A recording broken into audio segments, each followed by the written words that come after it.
All right, I think we're live. Welcome everyone. Thank you for joining us tonight.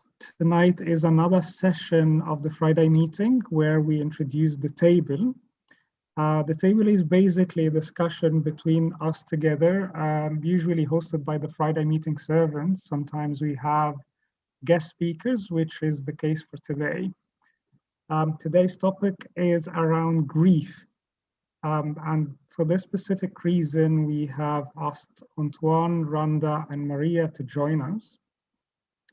And before we start, I would like to thank them so very much for their vulnerability, for allowing us to ask them questions, for sharing their hearts out in tonight's talk. For those who don't know them, each of them have lost one of their parents, and they are going to introduce that themselves shortly.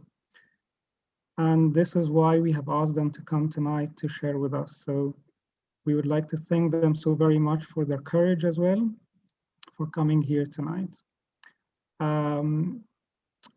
Let's start by each of them introducing themselves and why they are here tonight.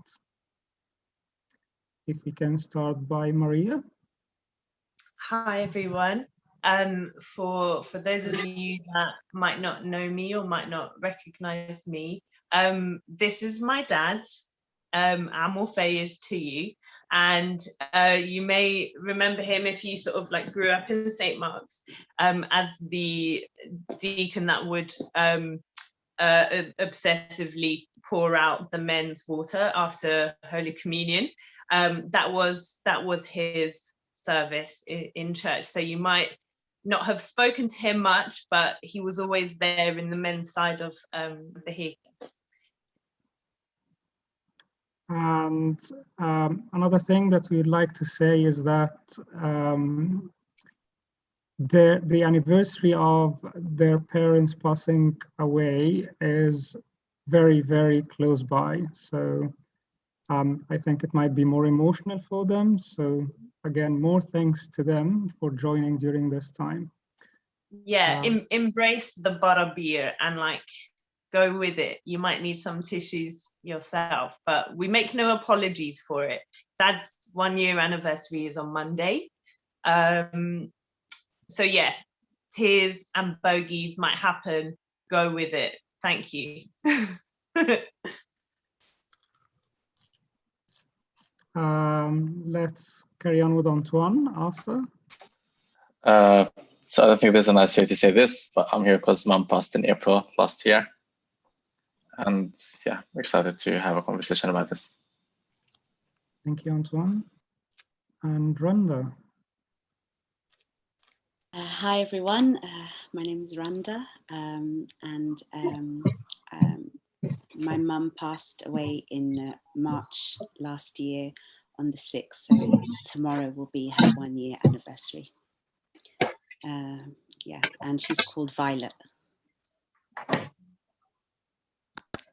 Thank you, Randa. Thank you, Maria. Thank you, Antoine. So Maria said that we need to prepare some tissues, and it might be emotional for some people, it might be emotional for you. But I think we should have stopped that. You shouldn't be crying. You should have stopped all of this. You should kind of stand up and be strong for yourselves. You know that they are in heaven. So why would you be emotional? Like, isn't that, I'm sure you've heard this many, many times during the past year. How did you feel when you heard that? Yeah. Well, all in jest, for those who also don't know Mina's a very poor sense of humor as well. We were talking earlier this week about preparing for tonight and what we would want to share, and sort of like the things that are not so helpful and the things that are helpful. And I know that some of you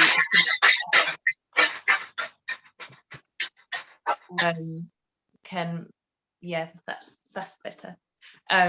yeah, and some of you had shared with Michael on his Instagram stories, stuff to say, stuff not to say, things around what's not helpful with the church or community, and that sort of comments, those sorts of, like, in Arabic it's nidi nafsik, mazalish nafsik, khalas batali ayat, all of that stuff, and for those who don't understand Arabic, it's the trite sort of like stoicism of, like, oh, you know, chin up, pick yourself up, and for some reason I can only process these in Arabic because it tends to come to me in Arabic.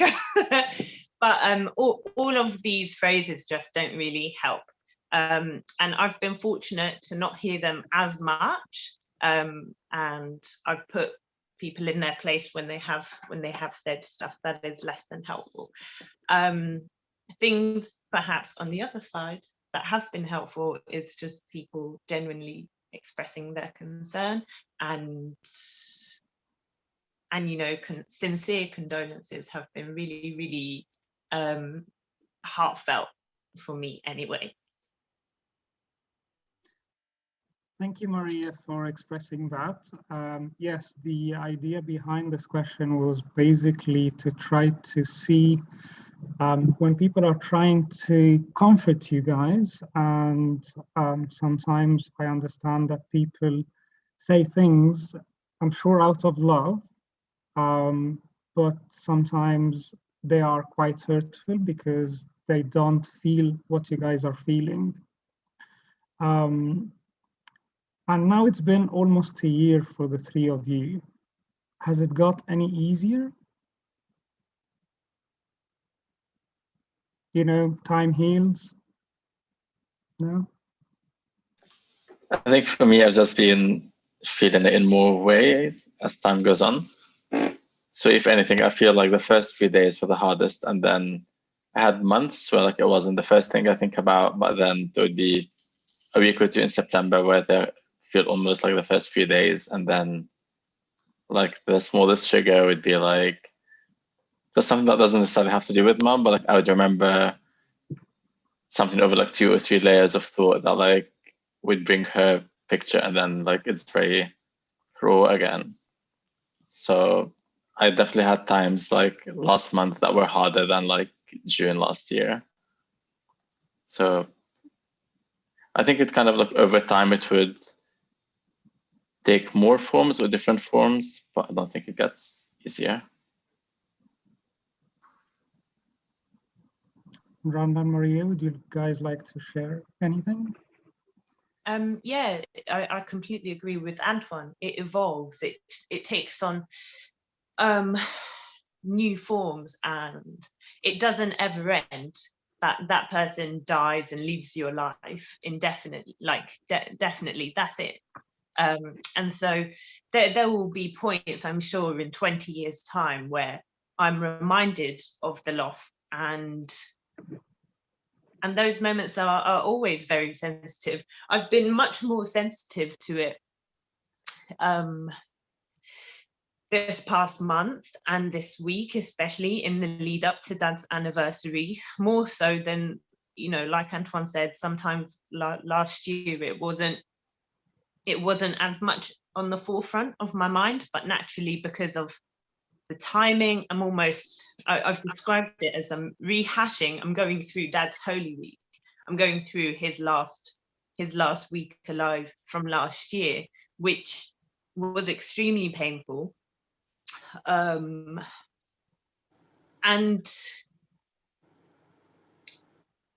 it's not just this, like it's also not just that. Like I have been blessed with Rhonda and Antoine and many other friends who have been so supportive, and so I can make jokes. I am also happy. There is joy amongst the sadness and the grief as well. So it takes on new forms, and that melancholy is different sometimes and difficult to articulate for me.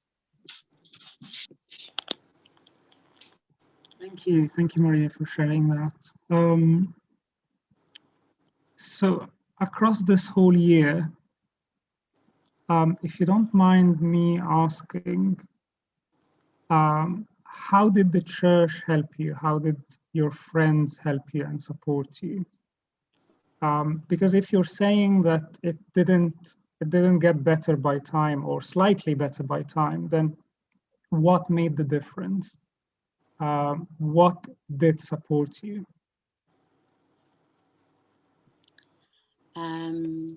Well, so for me, obviously, when I found out, my mum passed away in Egypt. So I had a group from church who came to take me to the airport. And they, I suppose, it was the hardest moment to be sharing someone's grief. And it's like they wanted to get their hands in there and just like cover me and carry me. And so I suppose, you know, that verse came alive to me: when one member suffers, everyone suffers, right? And and then there would be seasons throughout the lockdown. Obviously, then I came back and it was lockdown. So your grieving kind of either goes on hold, and then I'd get people coming up to my door, like wanting to show their love and, you know, to lift me up and not to make me feel like I was on my own. And they'd be happy even if I would cry in their face. They wouldn't tell me to stop crying. And yeah, and I think throughout the year as well, like I just like I felt I was always being surrounded by like the members of the body. And I don't know, I think it's it's kind of transcendental in a way, because I remember like on the day of the funeral, like I wasn't in my own church, I wasn't with my own priest, I didn't have my like church family with me, but I felt lifted because I knew everyone was praying. Yeah, so I think that was my experience of how the church supported me through this lockdown, in this season. Thank you, Randa. Did you get angry with God? Yeah. I'm going to be very candid and open. There was nights where I just didn't want to keep living, and I thought that it was kind of better to just finish, if that makes sense. So I kind of was like shouting at God, well, okay, well, just make it easier. Just take me and my dad together now, because we don't need to wait and endure this pain anymore. And I was kind of screaming at him and crying, overwhelmed. And I'd never thought I'd ever feel such a feeling like that before. But I just did it, and then I spoke to a friend, and then I spoke to one of the kind of psychiatrists at church, and I was like, I need to talk because I'm having these feelings, and I need to have some sort of resolution from it. And like he like kind of gave me some, you know, focus and comfort. But yeah, those are feelings that I felt, but I directed them at God and said, just get on with it now, do what you need to do. But yeah, thankfully I've come out of that season. Thank you for sharing that, Randa. I think because many people here might not have experienced what you guys experienced, so they wouldn't expect the emotional turmoil as much as the spiritual struggle because of these situations. And maybe what we're trying to highlight here is that there will be spiritual struggle. And from what I've heard from you now, it's okay to have the spiritual struggle. I'm not too sure if Maria and Antoine would like to share their perspective, if it was different or was it pretty much similar? I think it was a bit different. Sorry, you go, Maria. No, go ahead, yeah. So I think it was a bit different because most of my anger came before she passed, like when she was ill, I think. And like, I think for the 2 or 3 months before that, I was just wishing for her to rest. And yeah, like I feel like in some like weird way, God change my anger against him into like complaining to him and like trying to like find comfort in him instead of complaining against him. And like I don't understand how it happened. I don't understand how he did that, but I kind of did that like maybe 2 months before. And then I think it took different forms after that. Like mostly I think just sadness and like apathy spiritually rather than like anger against God at that stage. But there was a stage of that, and like when she was ill, like she couldn't even like eat or talk or move, and like it just kept getting worse. And like, you know, like what's the point of all that? Like, and also the timing of things, how I don't want to go into too much detail, but like I found the timing very sad as well, because I had started to bond with her on like a very different level. But then like 2 months later, that happened. It was the only thing we can talk about. But also it was a blessing because we had that bond, we could talk about this in like a very raw way, and like asking her how she feels about it, and like is she scared to die and stuff like that. So I think at the time, like there were many things to make me angry, and then looking at them now, they either do not matter because I mean it happened anyway, or they turn out to be blessings in some form, or they're just sad, but like the anger kind of died down a bit. My experience was quite similar to Antoine's, because Dad passed away from complications around his congenital heart disease. So he was born with a disability that meant that he knew that he was never going to have a long life anyway.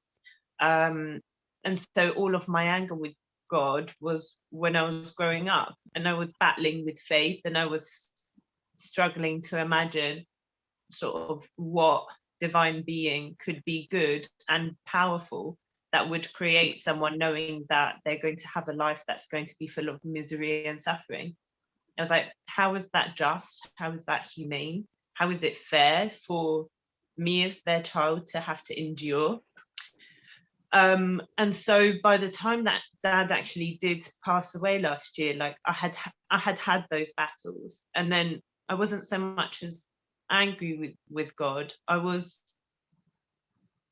just exhausted, I think, because it had been such a long time.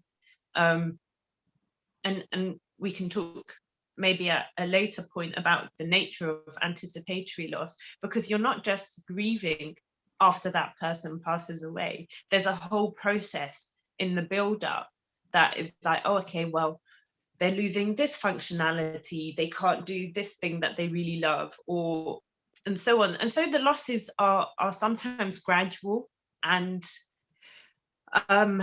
it also differs because all three of us had a parental loss, and all with, you know, healthcare complications. And I'm sure the experience is way different for people who have had a sudden loss, or, you know, loss of a sibling or a friend, or a partner. And that's a different sort of nature of it. And I guess, the anger and those questions around faith, I think, change also depending on the person that you're grieving. Thank you for that.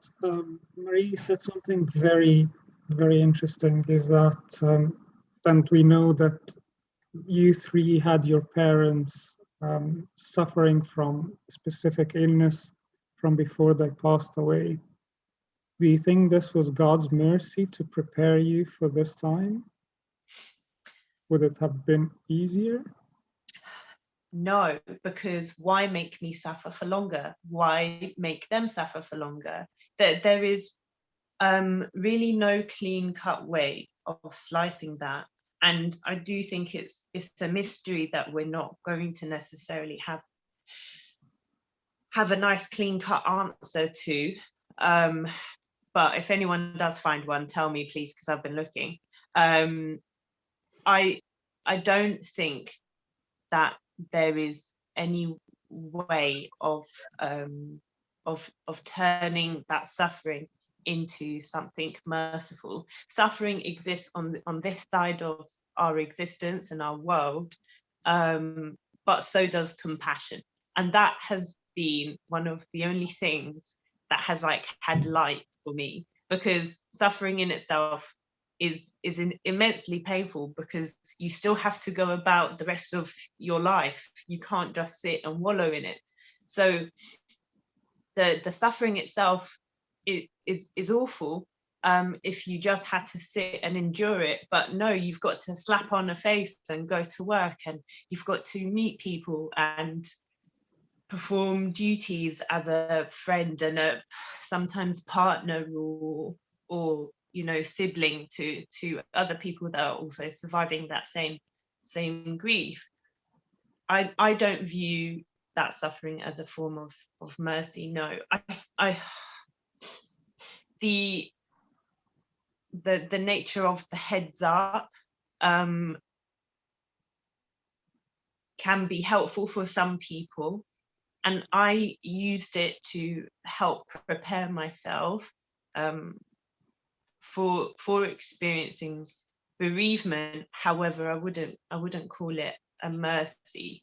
I think, you know, sometimes if you haven't seen your loved ones suffer, then you know the inclination is to be like, they can say for, like they were completely fine and then they were just gone, but also they've not suffered, but you've not had that gradual chance to also prepare yourself for them passing. Perhaps someone in that position who has experienced that sort of loss might empathize with that view, and it's deeply personal. That's not how I view it, but it's not to say that it's invalid for anyone else either. I hope that that's clear, that you know, like my very strongly held views are very much true for me and my experience of my grief, and some of my own family might not agree with those interpretations or the ways that I'm processing my grief as well, because it is so deeply personal to you and that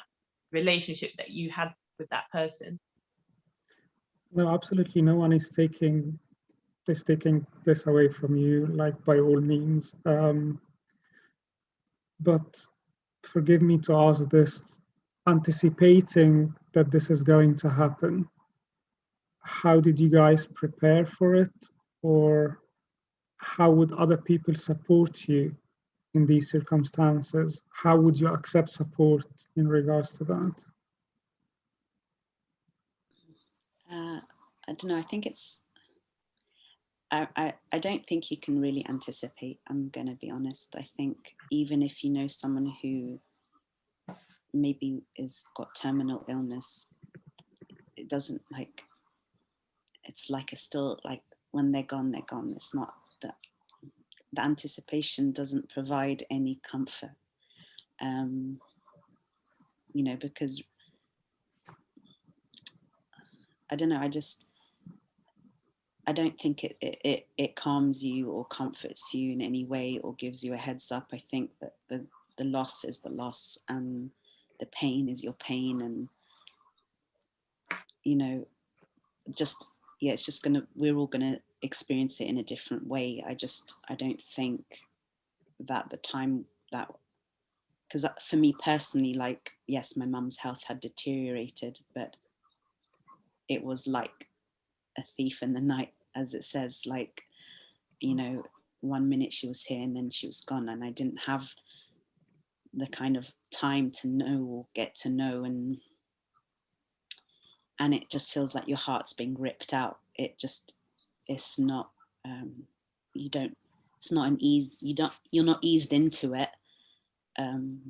So yeah, I don't think having that anticipation or knowing that they were sick made it easier, or that, like, as some people might say to us, well, like, to try and comfort us afterwards, they're like, well, like, she suffered or they suffered, like, isn't this a better thing for them? I'm like, well, yeah, I get where they're going is better, I get it, but that does not make the pain in any shape or form easier or palatable in any shape or form. It feels like like, yeah. So I don't know, I don't think, and especially in that moment, you're like for me personally, like I think I was taken out of my own body, in the sense of I just went into kind of robot mode, because I had to fly out, I had to organize things with the funeral, I had to then start organizing her like death certificate. You just go into kind of you kind of get into ad. So even then my emotions had to kind of be completely suppressed, because I had to get on with everything. And I don't know if you've done any kind of legal documentation thing in Egypt, it's not fun.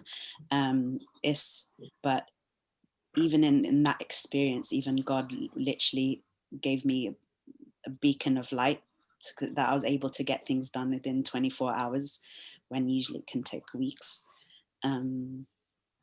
But yeah, I think nothing prepares you. I'm sorry, everyone. Nothing prepares you. Yeah.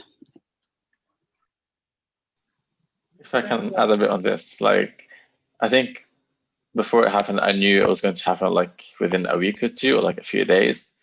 And I knew it was going to be very hard, but like I didn't understand why or how, or like I know it's coming, I know it's very hard, but I didn't even understand what it's like until it happened.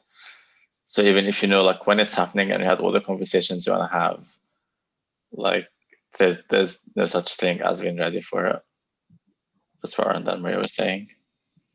And yeah, I think even like if you come to the point where like their passing is better than the suffering, like what does that say about the suffering? Mm. Do you guys think that the anticipation or the preparation that you guys had, given that they were sick, made you feel that you can do something to prevent that?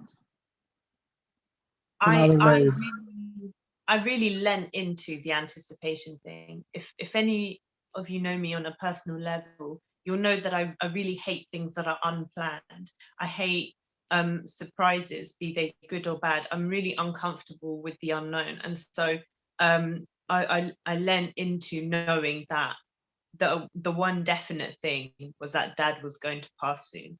We had a very emotional and difficult conversation with his doctors back in June 2018, and they started then talking about his treatment no longer being, you know, supportive or helping things. It's now, how do we make him comfortable? And that conversation, that change in the language, is of palliative care and of end of life. And so I was just like, right, we need to get our ducks in a row.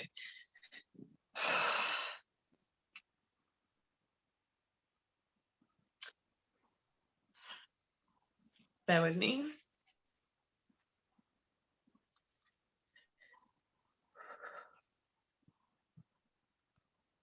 And so I did start saving specifically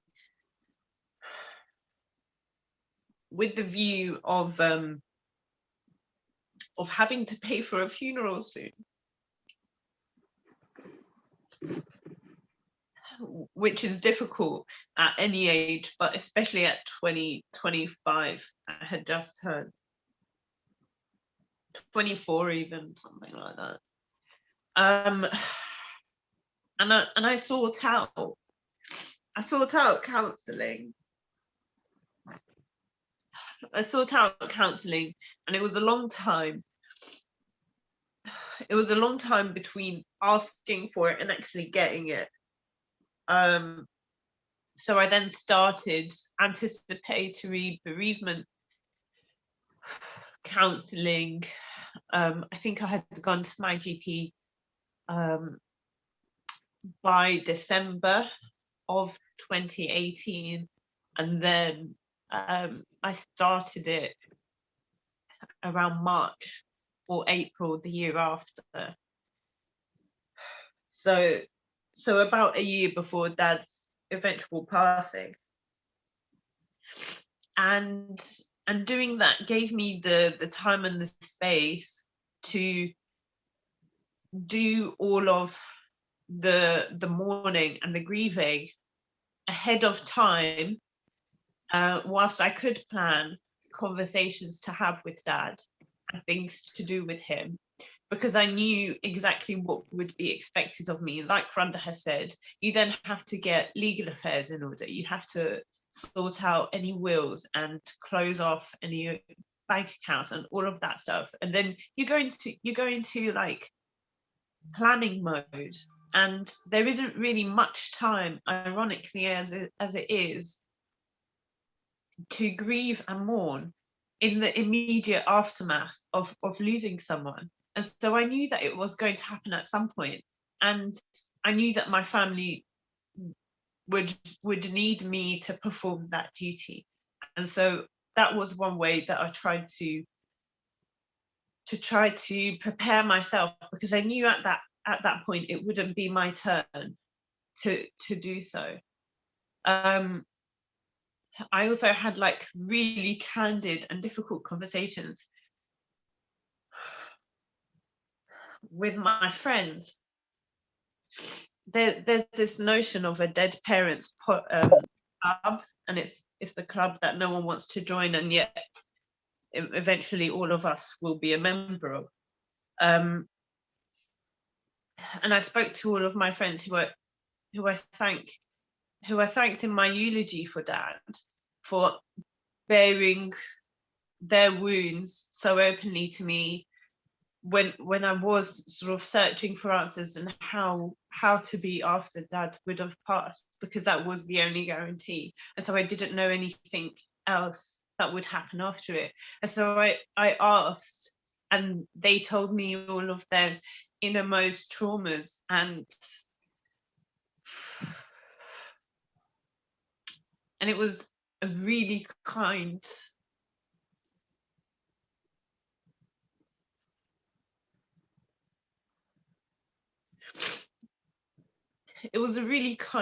thing for them to do.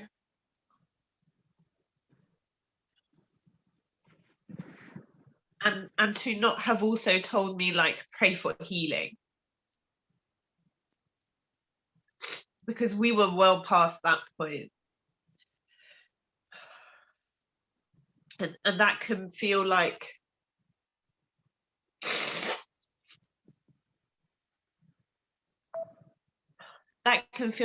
almost like shutting it down.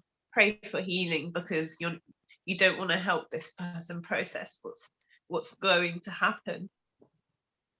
So there are ways to prepare for it. If any of you are like anticipating it yourselves, I'm well aware we're in a pandemic, and so many of us have experienced so many types of loss in this past year. Or if you're sort of expecting it in the next coming months, like there are ways that if they help you, ask for it, and people will support you, because it's hard to assume how to help someone, and it took a lot out of me to also like break my own taboo of not necessarily talking about it or requesting that help. But I've been really grateful that when I did ask, it did come. Thank you, Maria, for sharing that. I'm not too sure if it had helped you being there with him during the final few weeks and in the preparation for that. So you kind of maybe felt that you've done everything you can. So sorry to be asking this to Rhonda and Antoine. You guys not being there at the time when it happened, do you feel that you could have done a little bit more? Do you feel that should you have been there, it would have made things different?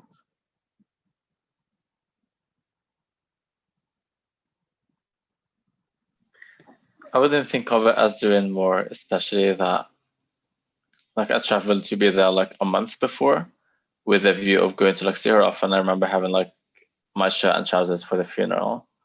I just had to come back mid-March because like airlines were shutting down.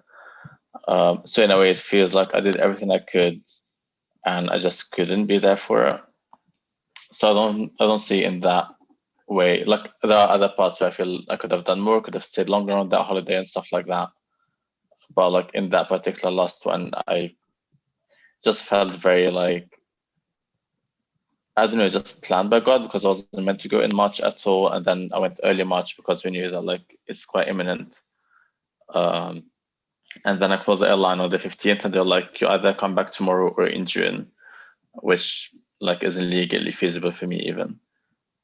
So I don't feel guilt in that way, but I feel like maybe it would have given me a bit more closure if that's a thing. I don't know if it would, but as it stands now, like the last time I saw her is the last time I saw my dad and brother in March last year. And kind of my daily life doesn't feel like it has changed most of the time.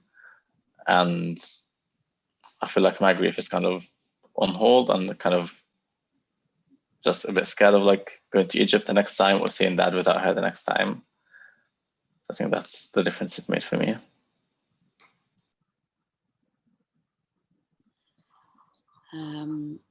Yeah, I'm still struggling with this, to be honest. My mum was at home, and she has a carer because my mum had onset Alzheimer's, and by that point she needed a carer to help with like basic things.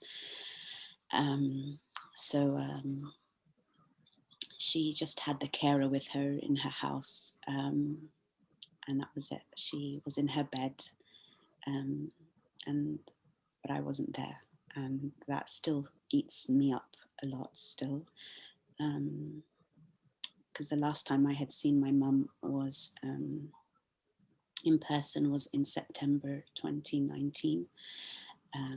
And I was trying to arrange for her to come back to the UK for her to have care here, but it didn't happen. And then I had arranged that maybe I could go and work there literally in the weeks before, and nothing had opened up. And then the news came in. So it was actually really hard for me. And I think I was kind of wishing that I was with her in those last moments, that at least it was a family member, at least it was her daughter.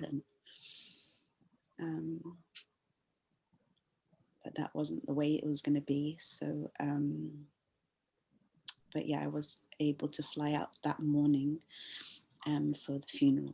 And yeah, it was just really difficult that I didn't get a chance to say goodbye. Or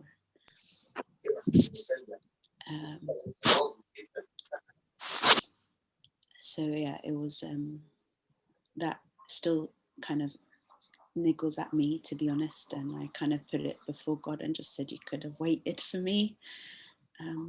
But I suppose my timing is not his timing.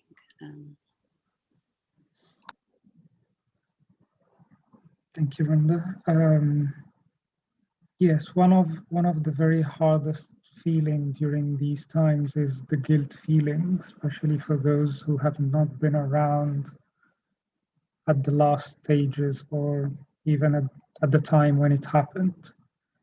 From your experience, guys, how are you dealing with this feeling in specific?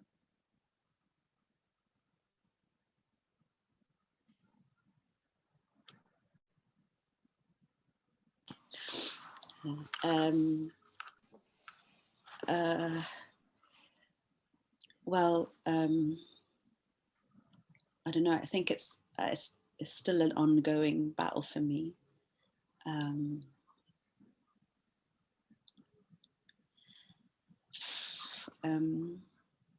Yeah, I think it's just, I don't know. I think we kind of, I don't know whether we've just had the thought that we're just going to be there every moment and everything's going to be planned in the way that we want, and it's going to be in the regimented, coordinated way that we want. And that's just not life, right? I don't think anyone here has experienced the regimented life before, right? And things just come at you. And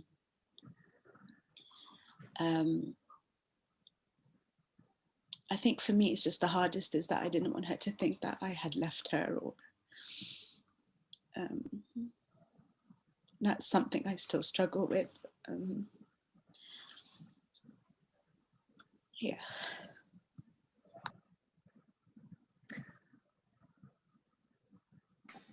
I think for me, it's just mostly remembering that, like, at the time where I did something I regretted, I didn't do it out of like lack of love or selfishness. It's just that that's what I knew at the time. That's how much I could handle emotionally or physically, or like the amount of time I was able to give, or just like, I think one of the things that hurt me a lot were like when I went to the second last trip where she needed a lot of like physical help, and there were other people in the family there, her brothers and stuff, and most of the time I would be just like chilling with my cousins and then be with them when like help is needed, because I couldn't just see her like all day as she was, and I just felt like I was there for 2 or 3 weeks and didn't really spend quality time with her except for the last week or so. And just like thinking back at like, I can't totally understand why I couldn't see that. It was too much for me. It was like quite shocking because the times before that weren't as bad, her state, and it took me like a week or two to process that and then be able to like be there for her. And at the time it felt like very the early days after, I felt very sorry about this. But then if I just remember where I was at that time and what I could do and what I knew, or like that holiday that didn't extend because I thought I might need more time off later in the year to be with her, but then like she passed in April. So it's very easy to like look in hindsight and know like it would have been better if I did that, but at the time it's very emotional and it's very little that is known and there's very little that we could plan, and we just know what, like, it's good to remember that I did what I could at the time, or if I didn't, I know that like anything I would do would never be enough and I would still feel the same way about something else, and I know that she isn't upset about it. Thank you for sharing that. To try to slightly change the mood a little bit, now you guys have direct intercessors in heaven. How's your relationship with them now? Do you tell them like the tiny things? Hey, mom, hey, dad, I have this issue. Can you sort it out? Can you tell Jesus to sort it out for me? I think my mum is definitely whinging in God's ear a lot. She would always, like, she had that heart that always wanted to care about me. So I don't think I'd stopped, I suppose. And yeah, and someone shared with me yesterday that they felt God gave them like a vision of her like praising and dancing before the Lord, and that gave me a lot of comfort because like mum's mobility was so bad in the last days, and like I feel like that's the place of like restoration and like making all things new, right? So yeah, I suppose she's definitely putting in a good word, I suppose. Maybe a lot of words. Great. I know that our faith is telling us that they are in a better place and they are praying for us and they are no longer suffering. It doesn't take away from the pain that you guys are feeling now, and we all appreciate that. Moving into the dynamics of after this has happened, now going outside of you a little bit, how are the dynamics within the family? Because each of you are not on their own. You have your parents, you have your siblings. Did that change the dynamics of the relationship between you and the other family members? Do you need to support them? Are they supporting you? What's happening there? We had so myself, Antoine, and Rhonda all completed a bereavement course about 2 weeks ago now, and it was done by another church. And if anyone is interested in doing that course, let us know and we can share it with you. It was greatly beneficial. And one of the lessons actually we learned was that like the dynamics after a family when there's been a bereavement is like a table with 4 legs, and one leg has just been removed. And so if all the legs remain where they are, the table will fall over. And so you do need to readjust your positioning. You need to change your roles, and the dynamics have to change by necessity. You know, like Dad was a brilliant cook, of all things non-Egyptian, and I really miss his food, quite frankly. And yeah, I've been blessed with my baby sister who has now decided to learn how to do these recipes and more ones. Are you saying your mom's cooking is not as good? My mum's cooking is unrivaled when it comes to Egyptian. Thank you very much. I won't have a single word.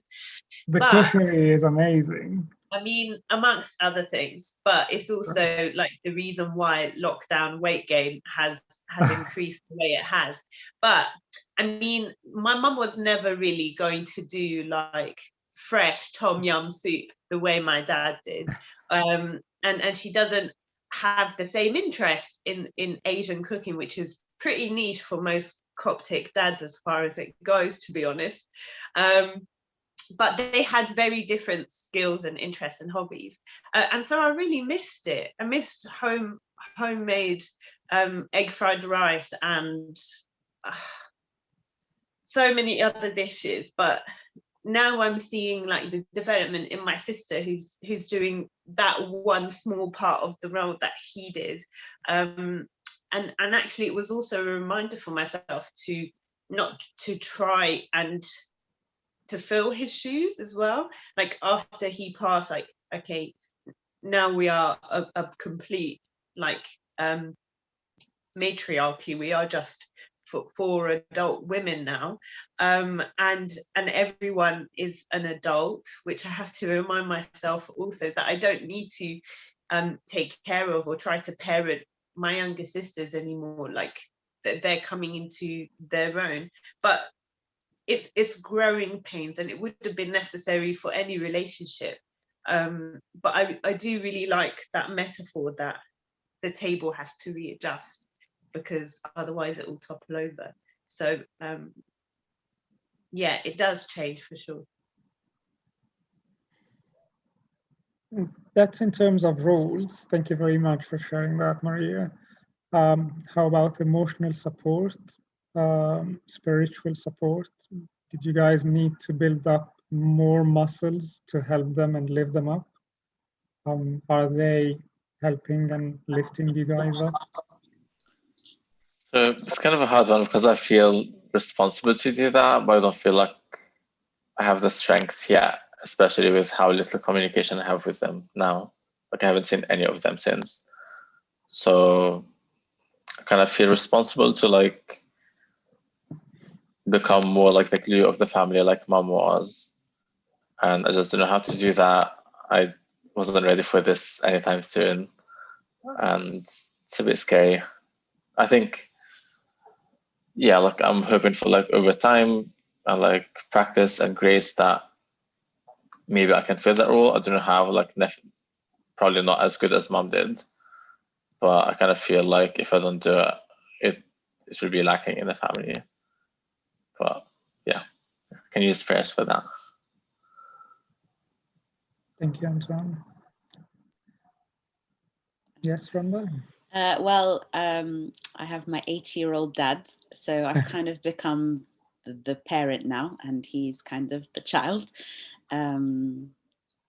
Yeah, I don't know. I think to be honest, I was becoming the parent before mum as well, like because she also was deteriorating and becoming very childlike. So I kind of took on the role from before, but I think you become, I don't know, I think for me, I just had to take on that role now, because we have nobody else, it's just me and him now. And to encourage him as well, like that I'm there for him, that I'm not leaving him, and whatever he needs, and taking him to church. I feel like literally I just feel like I'm the parent now, like I'm bringing him to church and making sure we're booked in for, you know, communion, and he kind of is quite, bless him, quite obedient and is listening to me, and he's very humble that way. But yeah, I think, I don't know, I think you end up, like for me, just I ended up becoming the parent. And I suppose, like, for what they've done for me, it's my honor to serve them in whatever way they need. So. Thank you, Emma. What about other relationships, friendship relationships? We know as well that the dynamics in friendship groups or specific friends, it might change. Some people might take a step back. Have you taken a step back? Have you formed new bonds with different people that you didn't expect? All of these questions might come to mind as they would be new things that's happening, different feelings that you guys haven't felt before. Does it change your friendships in any way? Stronger, maybe? It brought me, Antoine, and Rhonda so much closer in such an intimate way. We all lost our parents within, you know, a month of each other, basically. And that was not that anyone else's loss is a blessing, but it was a blessing to have not gone through it alone, and with people who I could share really candidly and bogey down the phone, and to be really honest, and to not have to self-censor either. I remember a different friend, sort of messaging me, just sort of, hey, how are you doing? I was just like, yeah, I'm all right, how are you? And they were like, no, but how are you doing? Like, obviously with your dad passed away like a few months ago. And I'm like, well, you know, I was doing okay until you made me feel like I wasn't meant to feel okay. And so communicating how you want to be checked in on, and how to be supported, well, was an interesting lesson to learn. But it's no real different to the love languages. Like, so many people want to be there for you and to show up, you know, when there's the shock, when it's just happened. And I think that can also be the tendency of our culture, is we're really good at putting on the show of bereavement. After someone passes, we typically do that geneza and everyone comes and everyone drinks tea.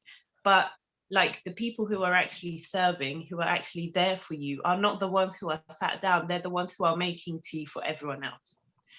Those are the actual friends who have like showed up and not necessarily just told you the platitudes. But I had a group of friends who came over and like cleaned my house, who Rhonda bombarded my house. She'd barely even unpacked from Egypt, and she barged into my house with so much food I couldn't even put it in the freezer. And my mum made me enough koshari to drown Antoine in as well.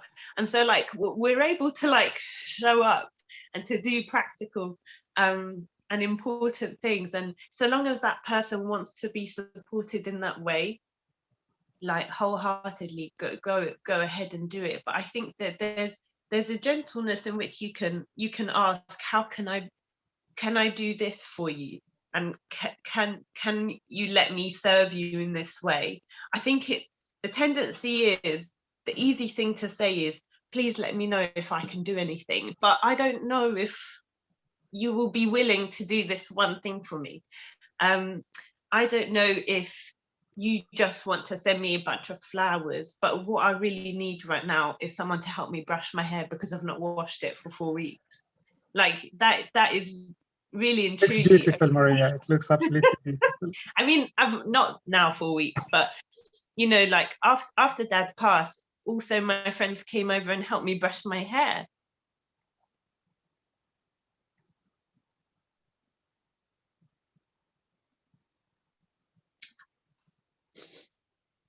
I'm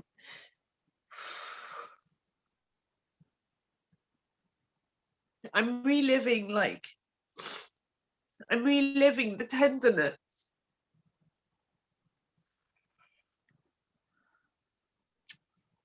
Because I didn't know that that's what I would have wanted. And it's so weird to tell your mates, like, I don't have the strength to wash my hair, can you help me? Or my flat is disgusting, please could you clean it for me? Because I've not had the time, and people will be in and out of your house coming to give you condolences, and you don't even want to get out of bed. It's the friends that show up to help you get out of bed to do all of that. That I'm most grateful for, because you know, Dad passed just before lockdown was announced, and so there was so much to do. There was a lot to do, and the people who did do stuff, like yeah, it's never been forgotten, and it means so much more than the sort of like, just let me know what you would like me to do. Just show up and make yourself available. If you are truly a friend to someone, they're not looking. I think someone asked on Michael's story, what do I say to make someone feel better? They're not going to feel better. Like, they're going to be sad for the rest of their life to some extent. Like, there will be moments where it is mixed in with happiness and joy, but every time I get good news, like, there is also a pang of grief and sadness, because Dad isn't there to share in it, and he was the one whom I wanted to share good news with the most. So, you know, make yourself available. Remember people's dates, their anniversaries. Remember to be sensitive, whether it's Father's Day or Mother's Day or their own birthday or something. That things will be a bit more difficult, especially for the first year anyway. Not that I've got more experience, we've not even had the anniversary yet, but I can anticipate that it changes. And you know, when people remember of their own accord, it means so much more than having to remind them, for me anyway. Thank you, Maria. You were saying that your dad is the one you like to share things with the most. And him not being there now, is it stopping you from doing things? In other way, let's say, getting into a relationship, for example, or if you are in a relationship, is it affecting this relationship now? Yeah, definitely. I'll speak really candidly, because I've spoken to my partner about this at length. I've never liked dating, okay? And dating after a bereavement is a minefield. I did not know what was appropriate. I did not know how much time to give myself. I didn't know whether it was appropriate to even be entertaining the thought of involving someone else so intimately in a relationship and grief that they didn't actually have to be part of. I've been really, I'm not fortunate. Like, it's not by accident that he is as wonderful as he is, because he has been so helpful and so supportive throughout this whole period. again, very happy, very grateful tears. But it is weird. It's difficult to know how it would have been without having been bereaved also. So, you know, like looking forward to the future, and sort of imagining any sort of wedding or whatever. I've never imagined Dad being present at my wedding because I knew that I couldn't.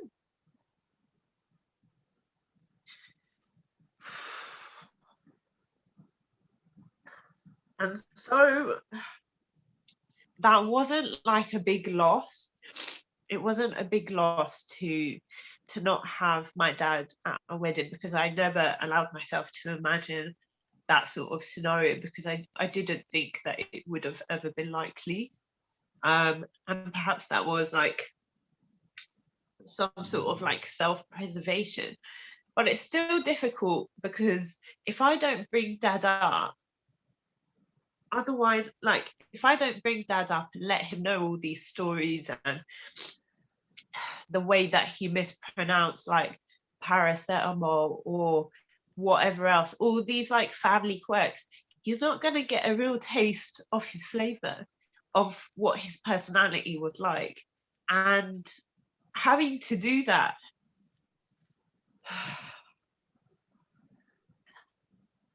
doing it all the time, it's just a reminder that this is as good as it will get. They're never going to have a personal relationship. It doesn't make me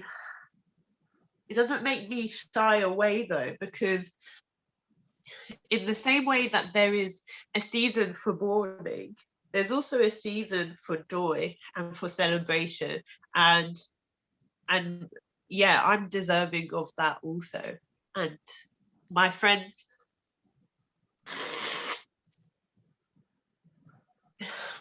and my family who have like been there for my mourning are also deserving of being there in my delight. And life is not just suffering. Like, suffering is inevitable, but misery is a choice. And I will forever be sad that Dad is not here. And that is a difficult thing to have. But I'm also glad that he is now no longer in pain and I don't have to see him suffer. It's also a new element now to be sad that he will never meet my partner or any future babies that we might have. Like, to have not been a grandfather. But whether it would have been any easier to then be bereaved after he is a grandfather, well, I don't know if that would have been any easier to deal with either. It's just the sadness of what can't happen now either, if that makes some sense anyway.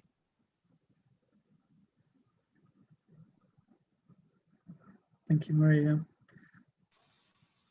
Yes, yeah, if I could answer that, I think in terms of like friendships, I can't really speak because like it's been locked down anyway. I have had great support, and like I have to mention the question. Love you, Antoine. I love you too. We all still love you. And I have said the question from Maria's mom was very incredible. But other than that, like I also started a relationship in October. She's right here with me. And yeah, like I totally get what Maria said about it being very hard on like, it feels very unfair to like involve them in that, and I have to like, because it is a massive part of who we are, and I can't really present myself to her without like bringing this with me. And like she's been very gracious to like help me with that, support me with that, but like I just know that like she doesn't really get that, and like she's trying as much as she can. I'm trying to be as open about it as I can, but there's always that bit that like she doesn't really understand. There's that person that she doesn't know, she never met, And the best I can do is like tell stories, show pictures, show videos, stuff like that. And I think, to me, like it doesn't hurt me much to think that like mum wasn't a grandmother, but for me, it's more that my girlfriend will never meet her, or my children will never meet her, or like I think she's fine. Like I think it would make it better in that way for me, like knowing that my kids know like who my mom is, and like my wife know who my mom is. But just very sad to think that they will never have that. So yeah, that's my thing to add. Thank you, Anton. I think it's been an hour, and I think it's been quite heavy for you guys so far. I will ask you one final question before we open it to the questions for everyone, really. You guys, having shared all your experiences, the pain, the suffering, the emotions, the spiritual struggle, do you guys feel that you got closer to God through everything that happened? Do you feel that everything that you went through has strengthened your relationship with Him? And do you feel He's been there for you?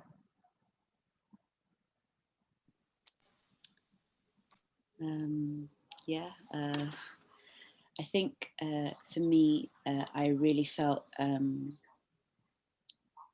God was saying, like, this isn't just for you, like your pain isn't just for you.